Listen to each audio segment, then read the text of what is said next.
this is moving so fast. Where do we go from here? And I'm thinking, people are talking about themselves being AI certified. How the frig can you be AI certified if it changes day by day? Yeah, I that's mean, one what where does I that want to mean? ask what dope they're smoking. Yeah, it's like, There is no certification. yeah, I mean, the expiration date on that certification is like now.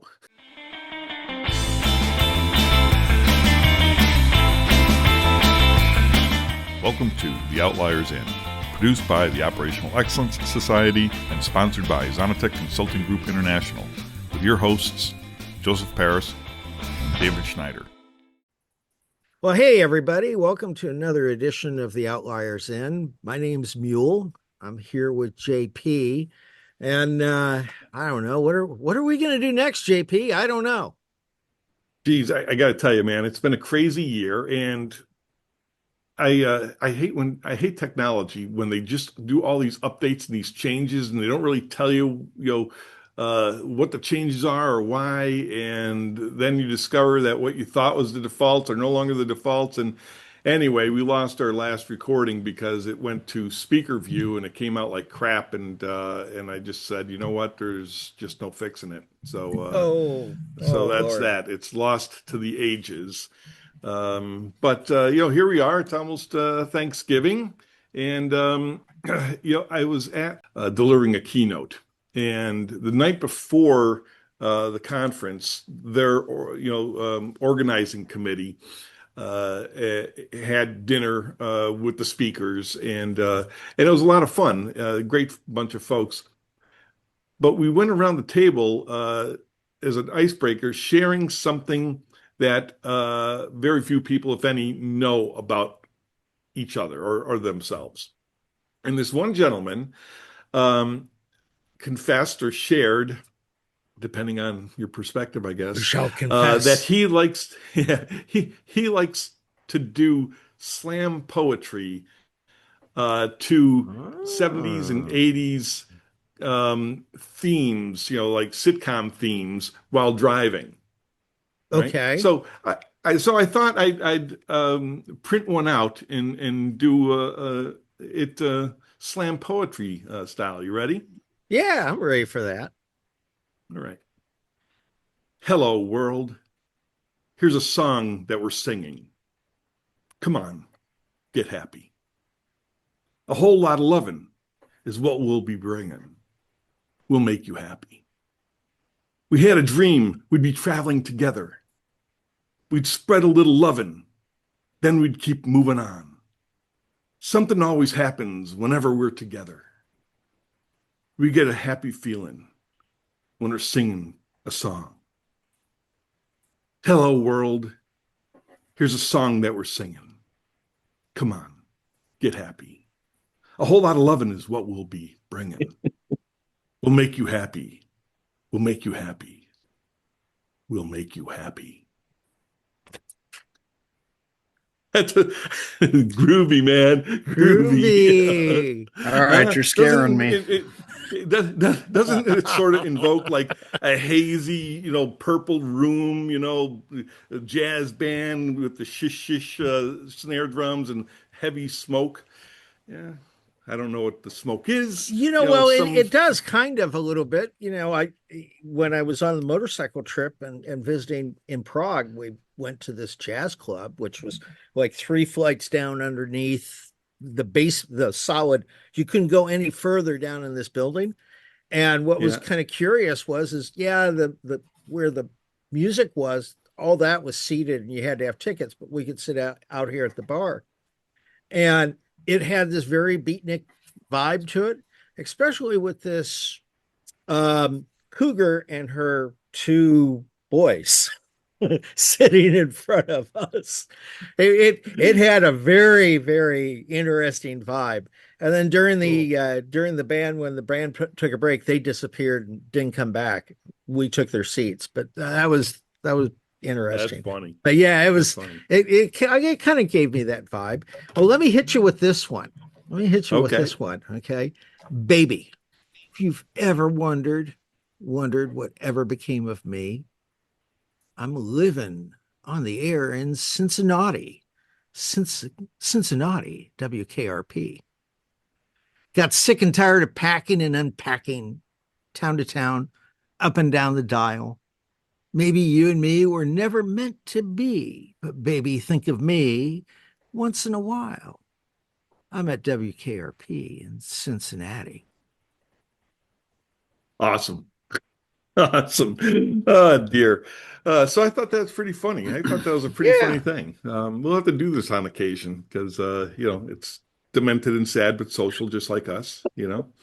Uh, let's see. So Does who do we any of the have? does any of the TV shows of today have words to their theme music? That was one of the things that in doing the research when you told me about this was looking for the oh well no that doesn't have any lyrics, no that doesn't have any lyrics, and that doesn't have any lyrics, but there were so many things from when we were kids that did have lyrics. It was like it had to have lyrics.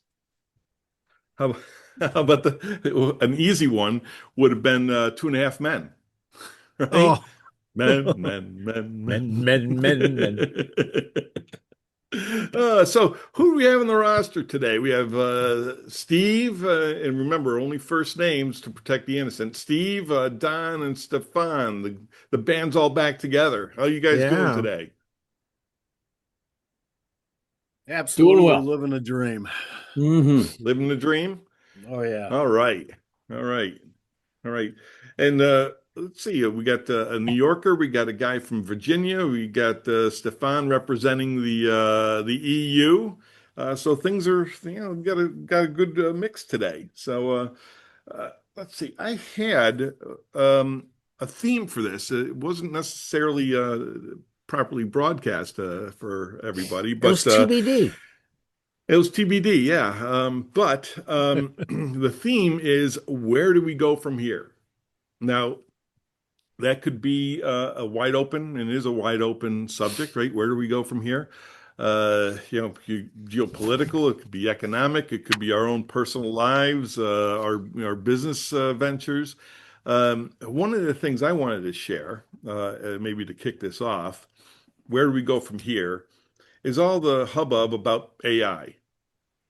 And I've had the opportunity to visit a lot of companies this year, a lot of them. I was like 50% of the way, 50% outside of my home. And AI, of course, is the big buzz. Everybody's talking about AI and, whatever you feel about it personally. And I met with a spectrum of companies. Some of them are Fortune 100. Some of them are private equity firms and their portfolio companies. Some of them are smaller businesses. The family-owned businesses don't seem to be too. Maybe they don't have the bandwidth, but they're not really too infatuated with AI, except sort of like kicking it around and saying, "Wow, this is kind of cool." But the one thing that I came away with, if there was an underlying theme and maybe for where do we go from here, is that nobody knows what their AI strategy is. I liken it almost to like a Christmas tree. You have all these pretty ornaments, that are on the tree, but there's no real rhyme or reason to it. There's no overarching strategy. There's no thread from one to another. And there was one client in particular, it was kind of interesting. I was sitting in one of their breakout sessions, and because my talk was tied to people in technology, I wanted to hear what their CIO had to say about technology and the technology vision of the company. And he's sharing their AI strategy. And it was really kind of cool. And one of the people in the audience asked, he was shown something that was homegrown AI for just them. And one of the people in the audience says, wouldn't it be great if it did this? And he says, that's a really good idea. I'll have to put it down. And one of the developers chimed up and said, oh, we already incorporated that last week. Yeah. Okay. So here the CIO doesn't even know that this great idea has already been incorporated. And it goes almost to like, my Zoom irritations here because they change the specs all the time. But it's like, this is moving so fast.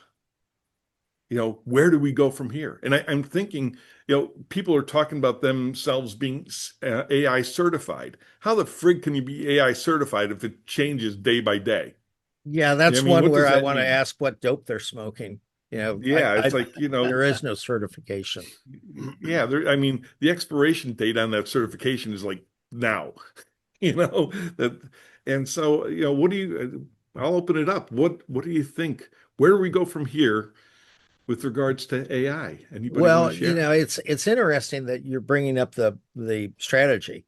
It's one of the things that I've done with a couple of my clients is I've actually encouraged them to, they're trying to tell other people in their company, this is what we need to do. They're trying to encourage them to improve their inventory. So I'll use one example of, there's this operation I'm working with that their inventory control in one of their facilities is pretty much non-existent. And so we're trying to get good inventory, just, inventory control practices in place, some best, just a few best practices. And one of the things that I suggested was, well, we're telling them and they're going, yeah, yeah, yeah, and not buying it off and not buying into it. And so why don't you go run ChatGTP and see what ChatGTP has to say? And so she crafted her prompt, pretty much, give me the top 5 things that every solid warehouse inventory control program has. And no problem. It gave her bing, bing, bing. They were the things that I would have put on the list. Absolutely would have put on the list. And so there was a part of me that said, well, gee whiz, ChatGPT is replacing me because, she could have asked me and I would have, given her that list and talked to her. Actually, I had given her that list sometime before, but now she used it. And in presenting it to her team, she gave it as this is what ChatGPT has to say. Boom, boom, boom, boom, boom. You know what? They bought off on it. They at least bought off that, yes, they agreed to the logic and everything else. So they were willing to accept that the AI gave what was the most reasonable answer. And I thought that that was an interesting way of leveraging that.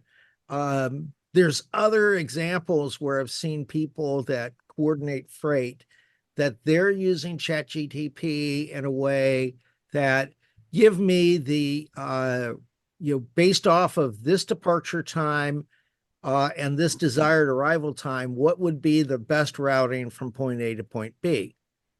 And then need to avoid excessive congestion, avoid construction, avoid, and they would give it this list of avoids. And so they use this same prompt, but they just change the origin, destination, and the arrival and departure times. What would be the route? And they get about a third of the time better routing. It's somewhat counterintuitive to what they would normally route, but when they've actually followed it, they're getting their trucks are arriving on time or ahead of schedule, where some of the normal routes that they would normally chosen, the trucks are always arriving late compared to what they were estimating. But are those tactics? I mean, when I'm thinking about an AI strategy, You're I mean, it's thinking like an strategy. You're thinking yeah. strategy. I'm looking at it this way. Most people think tactically.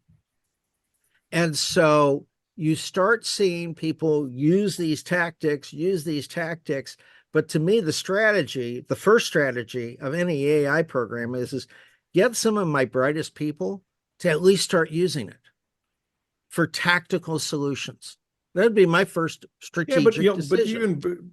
before you even start using it, it's like, what are our problems, and where should we apply our energies? You know what I mean? And I'm not saying that any one of these is good or bad. I'm just saying that, it's like I could see very easily how there could be redundant efforts within an organization.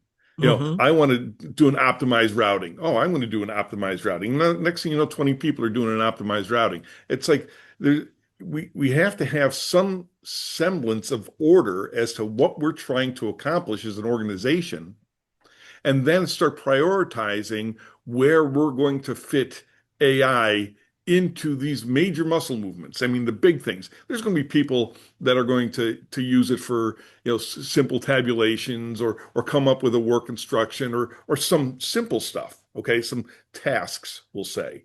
But on a grander scale, what is the AI strategy? And I don't see people coming up or even working on applying a overarching AI strategy to their organization. It's all about using it. Okay, granted, people are getting familiar with it, people are using it, but eventually they're going to start stumbling over themselves. And by the way, where's the quality control and compliance? You mentioned the one colleague or client that grind some data in ChatGTP and then presented it. Did anybody check it for errors? Yeah, Are we accepting we it? went over it. We went over it. Is this going to Before it was presented? You went well over it. before it was presented. But a So lot of people don't do that. I A lot of understand people that. just I understand that, but I'm giving you two examples where companies have the strategy, especially with the transportation company. The strategy get was that camera up there. the strategy was that they knew that they had problems with coming up with routes that were consistently going to be delivered on time. Right. And they went and used that. Now my video dropped off. You stopped my video. It resorted itself. I didn't do it. Yeah, you turned on your camera. Okay. Turn on your camera there, Mule. There you go. You're back on. Back on the air. But their strategy is that they knew that they had a problem, and it was, can we apply AI to this, and how can we apply AI to it? And the AI solutions compared to what we would normally route. What's the right? What was the results? And so they knew what they wanted to do before they did it. It was strategically thought through. And then, all right, let's go see if what this tactic actually delivers. Right. And so to me, that's where the kind of the state is for smart companies, is that we're not quite sure exactly where to use this. So let's try it over here and see. Right. And that's my point. They don't have a strategy yet. It's like they're playing whack-a-mole. Somebody's got an idea, they create a little ditty for it. And that's fine. But I think that eventually they're going to have to get a little bit more sophisticated.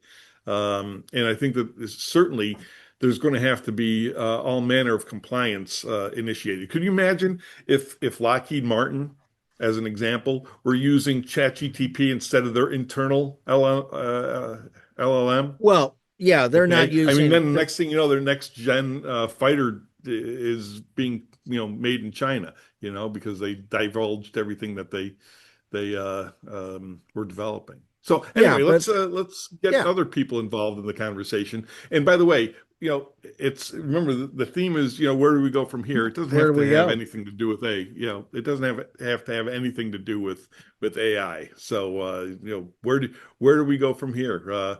What about you, Don? Where do we go from here? Yeah, that's a good question.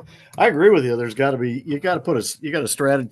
You got to have a strategy for that stuff, because you're going to have, like you say, you're going to have everybody and their cousin doing it, and if they don't control it at the upper level, then it's going to be, you're going to have everybody's going to be doing it. You got to organize it. I was kind of curious. I was just thinking, I'm supposed to be talking with BAE this week, and I got to ask them what they're doing with this stuff, because either that or it's one of those deals where, we're not going to tell you, Yeah, right. But right. I got to think that, I just got a thing on my phone, Auto Trader, AI search for your next car, So yeah, it's all over the place. It's all over, and what do you do with it? So you really want that TR6, don't you, Don? I do. No, I've been using it a lot more just to, for just looking at stupid things, looking at processes and stuff like that. And I've actually pulled up, and you've done this, Joe. I've actually pulled up and had it write me a program There's all sorts of stuff. I mean, it's actually quite scary because the way that it's going, um, you almost wonder if it's like running down a hill. And I've used this analogy a couple of times. You know, you work fast, and you start building up speed and building up steam, and you're running down this hill. And what happens? You end up going too fast, and your legs can't keep up, and you trip and you fall on your face. Yeah. So I wonder if that's where we're going to end up going with this stuff. I mean, I think it's, I don't know where it ends. And I remember just a couple of years ago. I mean, I'm sure everybody on the set at the end here remembers. Learn how to code. Learn how to code, and all Yeah. those people spent $120,000 going to university learning how to code, and now they don't have to code anymore because I'll give you, there's a throttle to this. There's already a throttle to this happening. And that is, remember where I live in Northern Virginia. This is data center, mega center. If I draw a circle, 5 mile radius around where my ass is right now, there is probably about 14, 16 million square feet of data center. And I'm not even getting to the other side of Dulles Airport, where there's another 27 million square feet of data center. And so this whole area is carpeted with it. And even further out into Virginia and other states, they're starting to, oh no, you're not building a data center in our county. No, no, no, no, no. We're going to fight that. So you have zoning and property stand-ups on it. But the other part of it is the power that these facilities take. And it's been talked about quite a bit here in the US about the cost of energy being, the cost of energy going up in these areas where the data centers are. I feel it here with my where my office is, because there is a huge part of every monthly bill that is paying for the build out to support the data centers. The data centers will quickly lose capacity, or they won't have the capacity to meet the demand. And it's going to be constrained because of some of the physical requirements of these data centers. The cloud ain't up in the sky, folks. And yes, we have some people talking about putting data centers in the sky. I mean, that's getting discussed, and so that may be where we have to go. And then they could have their big solar arrays to generate the electricity to do that. But I definitely don't want to be in the beam of the data going up and down, because I'm sure that there's enough, mega kilowatts of energy in that beam that anything that gets between point A and point D will be vaporized.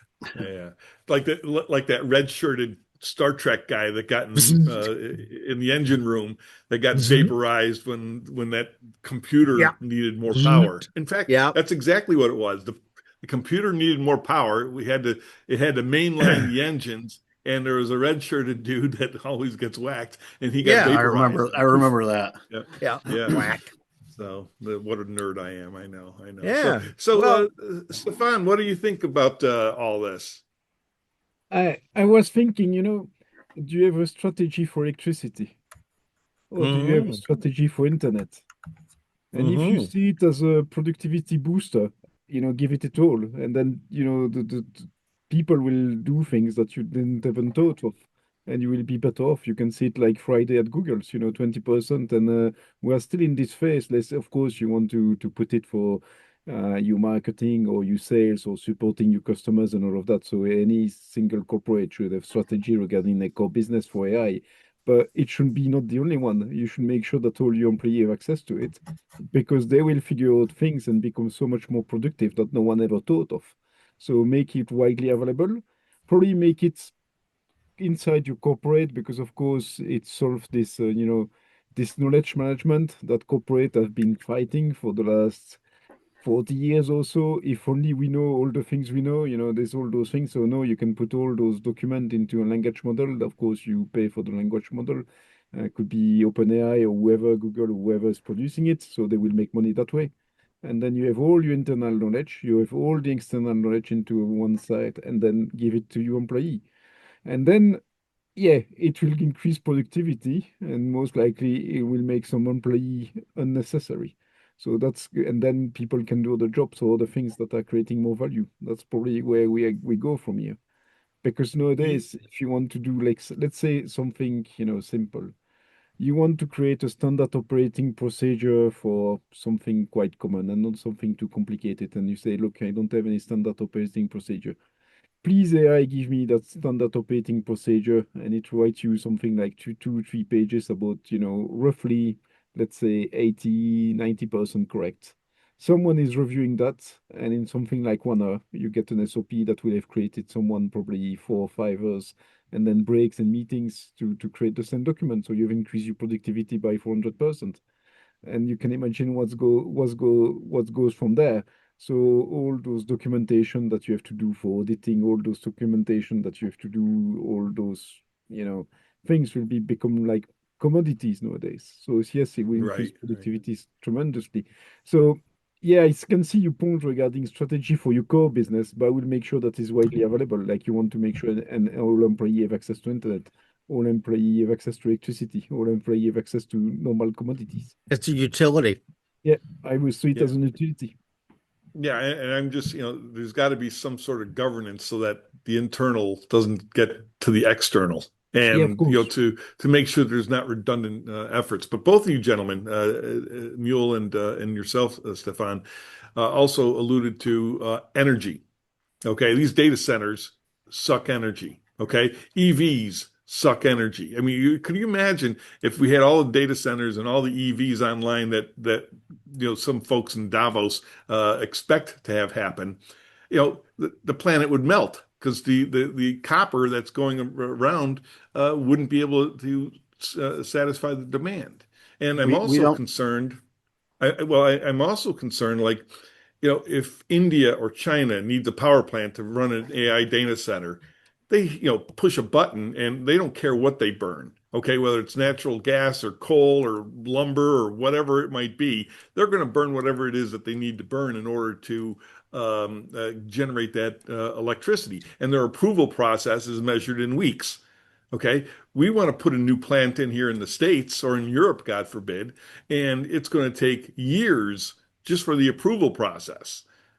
And this is what my big concern is, that we will lose a competitive edge, the West, that is, will lose a competitive edge because we can't move fast enough. And, what are we going to do? Have windmills all over the place Well, and solar panels all over the place? I mean, that's just, if nuclear isn't part of the equation, it's never going to happen. there's already a strategy in place that's addressing that, Joe, and some of that is you got 3 Mile Island number 1 that's getting restarted, and who's funding that? Microsoft.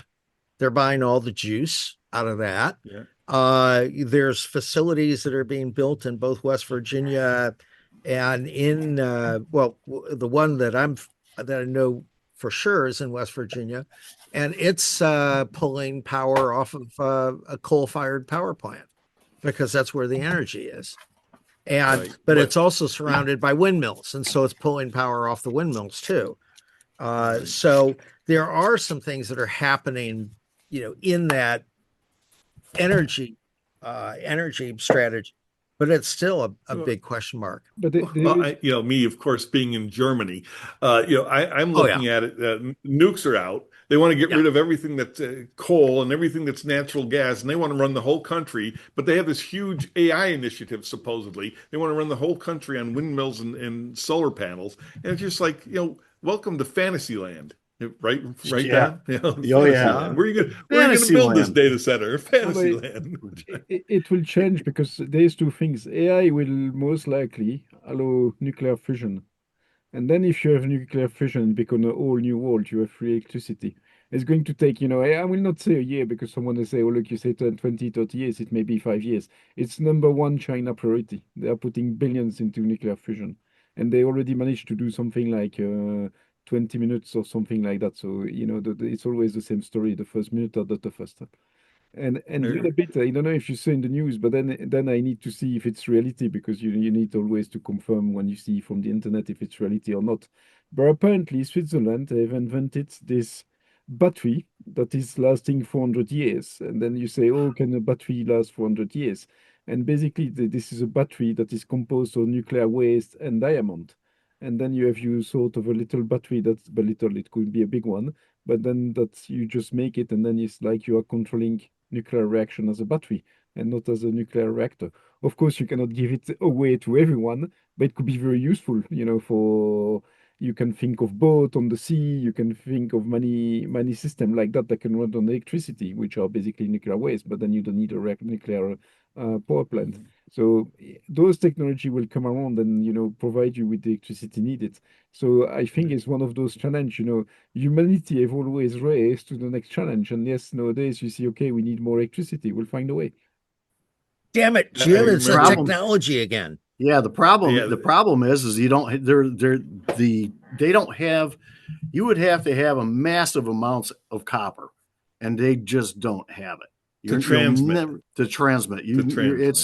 It would take years upon years upon years. But even Unless, if they were worried about it with the EVs because they don't have enough copper for the charging stations. Unless, of course, you have the energy beam that Oh, David yeah. wants to invent. Yeah. Transmit by energy. Just don't get in the way. Yeah, hey, really.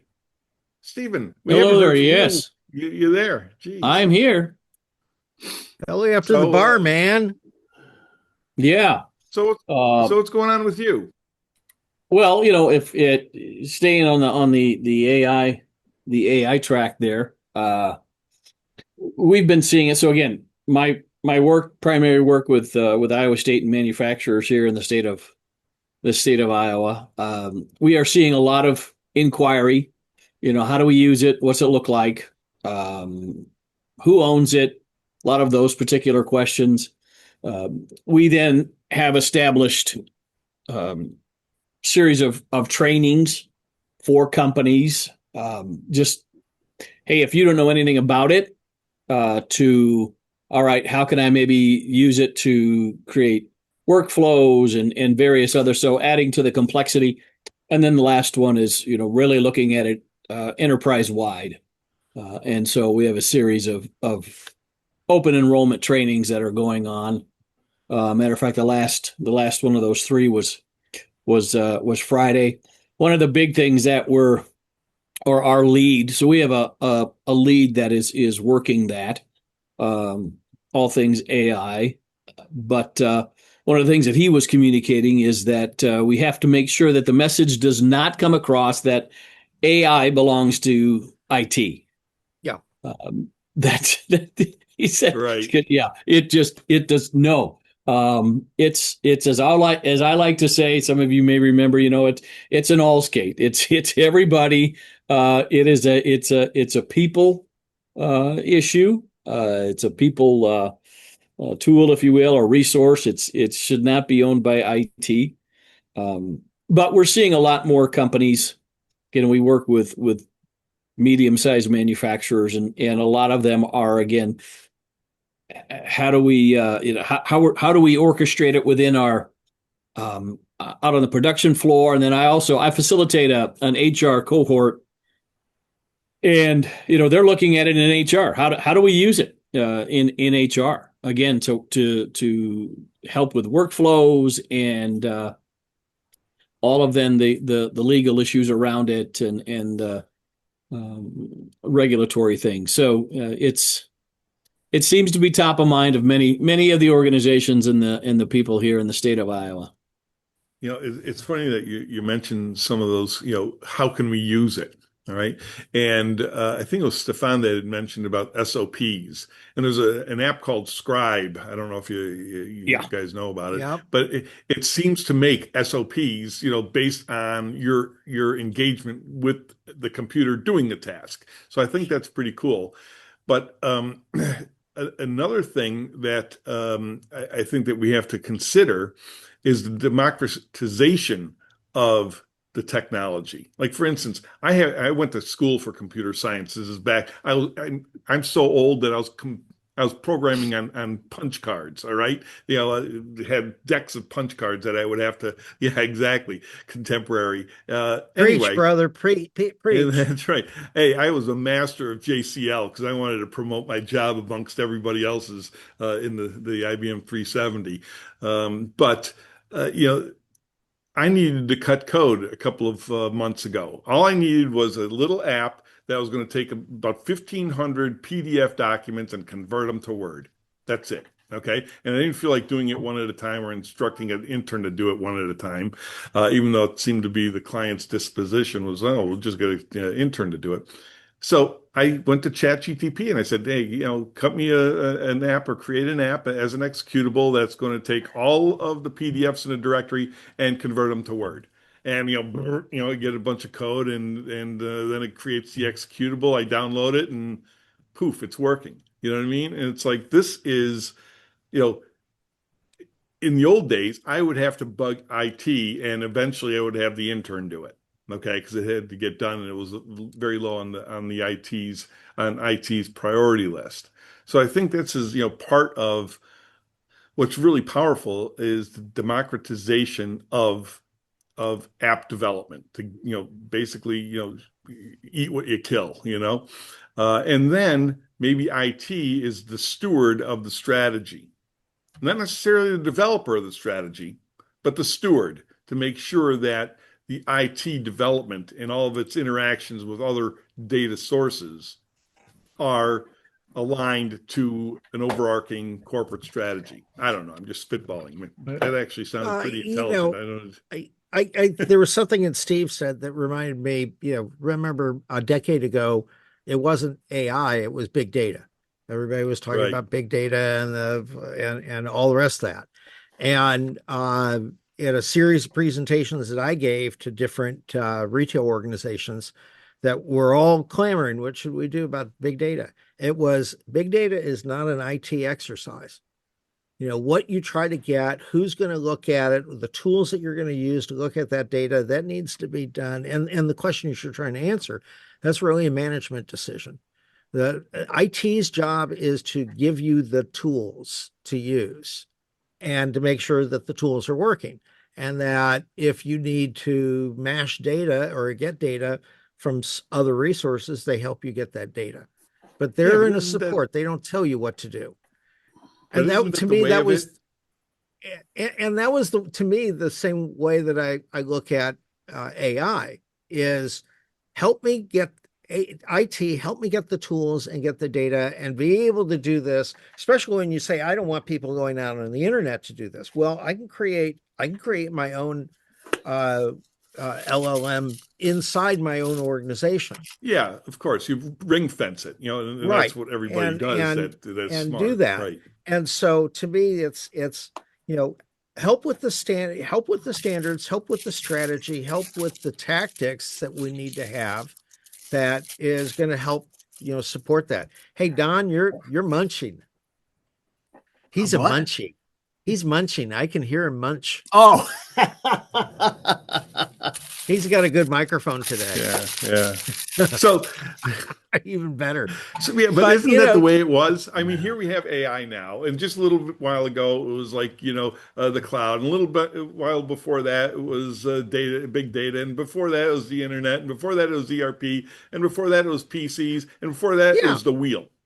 Yeah. Well, or it wasn't the wheel; it was the mainframe. And then before the mainframe was the abacus. If I go back far enough in time, I know you get. You left out you left out production lines, assembly lines. Yeah. So hey, that's because he's thinking of an IT. He's not a physical guy, Don. Remember that? Yeah. I'm the physical guy. I move shit around. Hey, I was setting up racks in a foundry this summer. Don't even go there. Oh, good for you. Good for you. Yeah. I was turning a wrench. Finally getting some calluses, huh? I did. I was wearing gloves though. I'm not within striking distance, JP, so I can say that. He's already got calluses, and I won't even go any further on that. Lord. Yeah. Oh, it's from sitting too much. Yeah, That's it. Yeah, I that's it. I need to remember the group I'm with when I make statements like that. That's right. Shoot. So Oh, where just are we don't get going tennis elbow. between now and the end of the year? Or where do we go from here? It's Where do we go from here between Thanksgiving. now and the end of the year? Yeah, yeah. Oh, well, I'm going to go have, we're taping this right before Thanksgiving. So there's Thanksgiving Right. and then there's Christmas and then there's the end of the year. Yeah, there's that. And then lots of robots. It's, robots are starting to spin up. The team's starting to spin up. We're planning what's going to be, our life from January 10 through the end of April. And the kids are jazzed. We've taken the team from 130 down to 65 to 70, and I'm looking forward to what that is. So we have a team selection that has to happen before December 10 to Cool. narrow it down.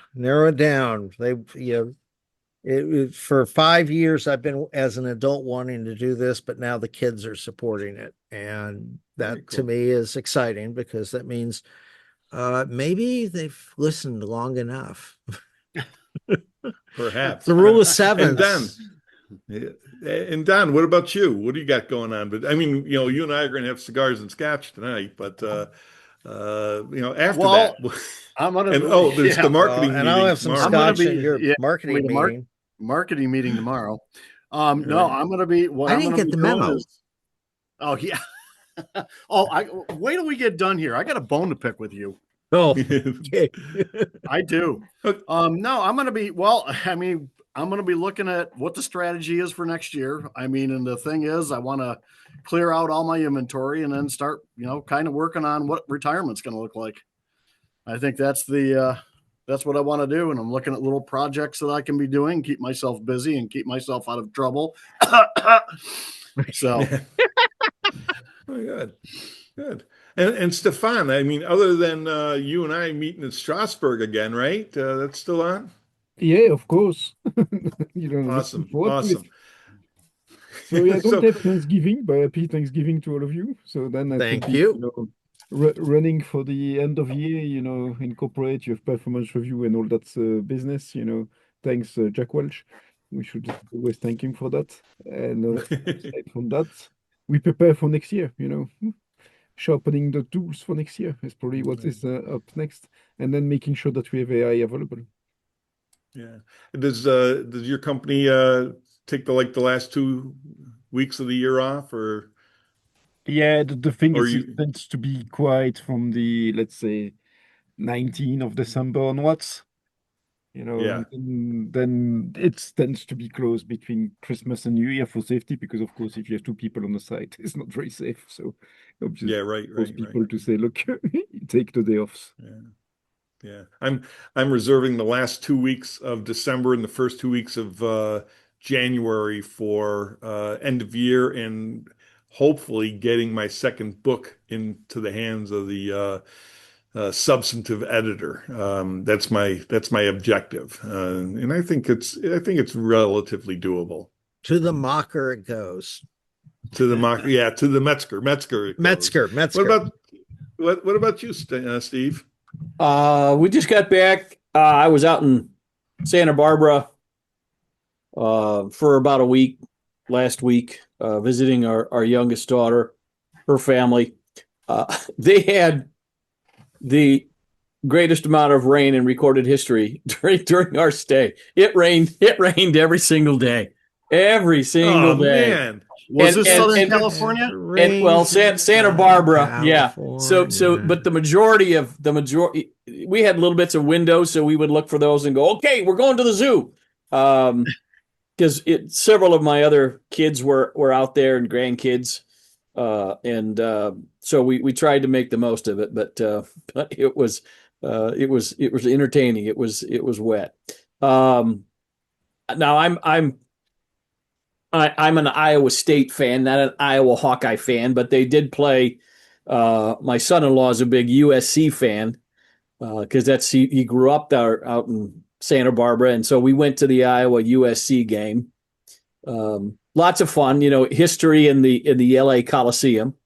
Right. But so it was great going there. But yeah, again, it rained all day, but I didn't have to drive down. I didn't have to park. I didn't have to do any of that. So I was fine there. Had family this week, and then really looking at the end of.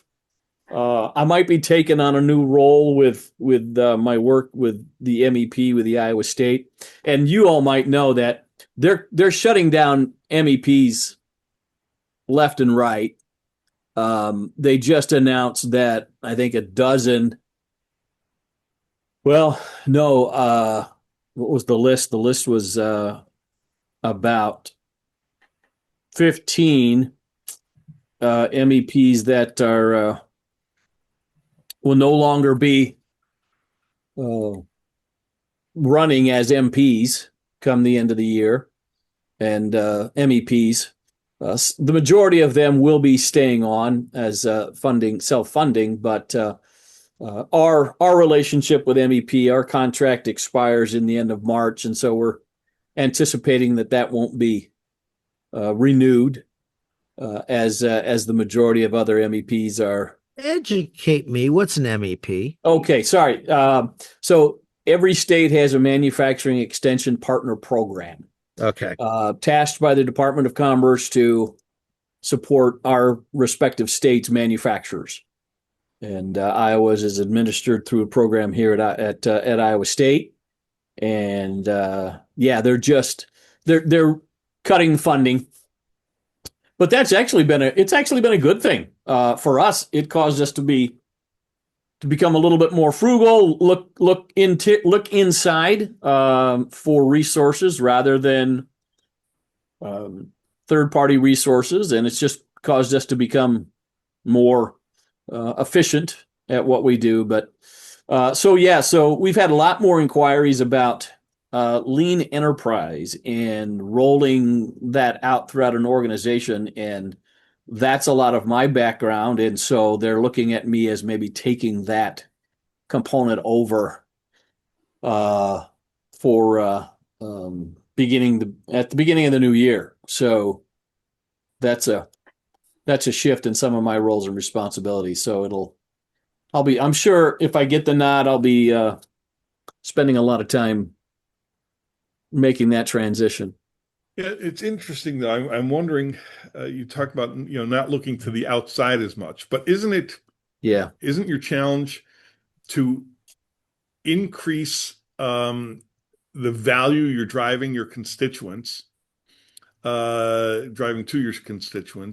and also the velocity in which you do that. Velocity, a lot of people say speed. I don't like speed. I like velocity because velocity is speed with direction, speed with a vector. And so I would be concerned that if they're looking to look within, the real talent might not be within for a specific need that your customer might have. And so how are you going to reconcile that inherent conflict? Yeah. So one of the things, so again, I've been doing more TWI. I've been doing more training as opposed to bringing. He's really good at these TLIs, right? He's really good at TLAs, 3-letter acronyms. So TWI, you're going to keep it. Well, I figured you old guys knew what TWI was, right? Training within industry. Okay. We got an audience though, That is true. That is true. So I've been doing more of that and we're looking less at third-party resources where before we were more heavily reliant upon them, and because we need to generate more revenue ourselves. So I might we might have a $9,000 contract, and we were making at the time, maybe we had it has since been upped, but it was we had a 5% fee we tacked on there. So we're making $450.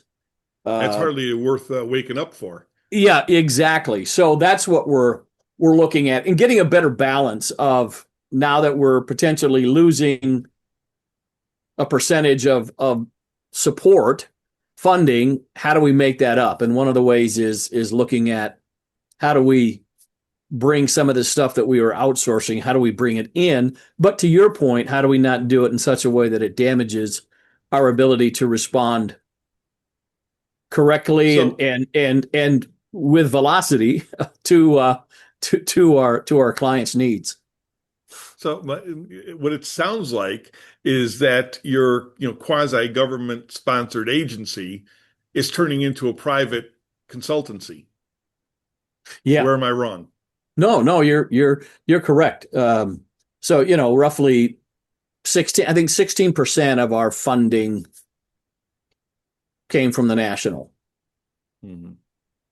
Okay, so that's not a big nut to overcome. 16% is not losing 16% is not like losing NPR is losing its funding, for like 80%. Right. Yeah, exactly. Right. Yeah. So it's caused us, as I said, to become more efficient, look at more of our internal processes and the internal talent. More entrepreneurial. Absolutely. Yep. Yeah. Cool. Well, I think that we should. It's been a little bit over an hour there, Mule. What do you think? You think everybody's made that, wasted that hour well enough? I think so. So, hey, everybody, thanks for joining us. Hopefully the recording, I didn't screw up the recording and it's actually a good recording this time. Time will tell. I'll send out an email to everybody saying yay or boo. Or, okay. Yeah. Okay. But hey, you've now spent another hour, listening to me and my brother. And the only thing that I could say is just don't drive like him. Oh man. And don't drive like my brother either. Happy holidays, everybody. Take care, folks. Take care. You as well, gentlemen. See you later, Joe. All right. Oh, Mule, I got to talk with you. What? So, Stephane, we'll see you in a couple of weeks. Looking forward to it. I'm just going to go down for the day this time, so I'll try to catch the direct train down and the direct train back because I don't trust D-Bahn with connections. I can concur with that. Tell me the time, and then one day we should do it in Frankfurt. Someone told me it's a nice place. I don't know. It's it's got its moments. But anytime you get up to Frankfurt, let me know. And hopefully, I'm not going to be traveling as much next year, but it'll still be heavy. So we'll see you in a couple of weeks, there, Stephane. Take care, Stephane. Take care. Thanksgiving. Cheers. Bye. Take care. Cheers, Stephane. What's your problem? All right. So I was a half mile away from you out in Longmont, and I'm sending you notes and everything, and you never responded. What? Yeah. Where were you? I was up at the, I think I was staying in the Fairfield right up from Oscar Blues. Shit. We were in the same hotel. Oh, really? Fuck. We were in the same hotel. I mean, I was sending you notes and everything, and it's like this guy isn't responding. Is there something I said? No, I never saw them. Were you sending them to me? I think I was sending them on Messenger. Really? Mm-hmm. You guys were in the same hotel. That's same hotel. Yeah, I don't have nothing from you on Messenger, dude. Let me see. I don't have nothing from you. Holy shit, really? Because I drove my van. Oh, yeah. I had my big black van out there and I was there Monday, Tuesday, checked out Wednesday. Yeah, I don't see it. That's too funny. That is too funny because, the brewery is not that, that little restaurant that's just down the road. That isn't the brewery. That's one of the restaurants that they spun back to Dale. But you go to that, if you're going south on that road, whatever that road is, and then you make the left turn after you go over the railroad tracks, the brewery is just another half mile to the east. And that's where the Tasty Weasel is. The true brewery, brew house. That's where the real tasting room is. That's the Tasty Weasel or Tasty Wessel. The Wessel, they were calling them Wessels for whatever reason, and it became Weasel. But yeah, shit, we were there at the same time. Yeah, in the same place. In That's the freaking same- funny. staying in I the think same hotel. You know what I probably did? I probably made comments on your posts. That's probably what I was doing. I was making comments on your post because you were saying, "Yeah, I'm going to be down at Oscar Blues," and I'm sending down. Say, "Well, I'm half mile down the road," you know. Wow. Okay. That's too funny. That's too funny. Oh well, gentlemen, that's better luck next time. Yeah. Don, I'll see you later on this evening. Okay, about 7:15. Yep, You and guys- you threw the bottle in the car, right? Not yet. I'm going to do that as soon as I get off. Okay. All right. Because if not, I will And forget. Mule, happy Thanksgiving, friend. Happy Thanksgiving to you, my friend, and to you, Don. You guys have a Yeah, righteous you too. time smoking some cigars tonight. What was the place that you guys used to do that when it was snow out on the deck? Was that the Blind Tiger? The Blind Tiger. Yep. That's Oh yeah. But it's now called the Poorhouse, and they don't allow cigars outside, even in the They summertime. don't allow smoking. they don't allow Yeah, right. smoking. Nothing. Ugh. Yeah. Mm-mm. Yeah. Right. Help with them. Yeah, really. Yeah, exactly. So- Exactly. But hey, guys, have a great Thanksgiving. Have a great time tonight. I wish I was up there to smoke a cigar and drink some good scotch with you. But Yeah. All right. you guys We'll take get you care. up here. We'll get you up here this summer. There we go. All righty. All All right. Take Peace care. out. Talk to you. Cheers. Bye. Bye.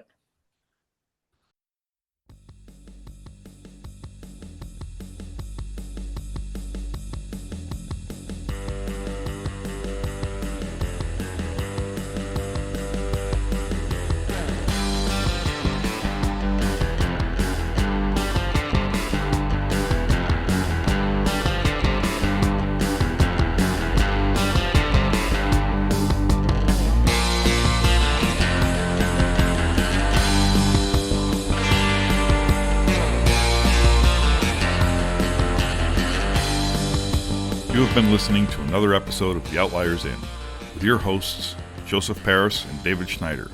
This program is produced by the Operational Excellence Society and sponsored by Zonatech Consulting Group International.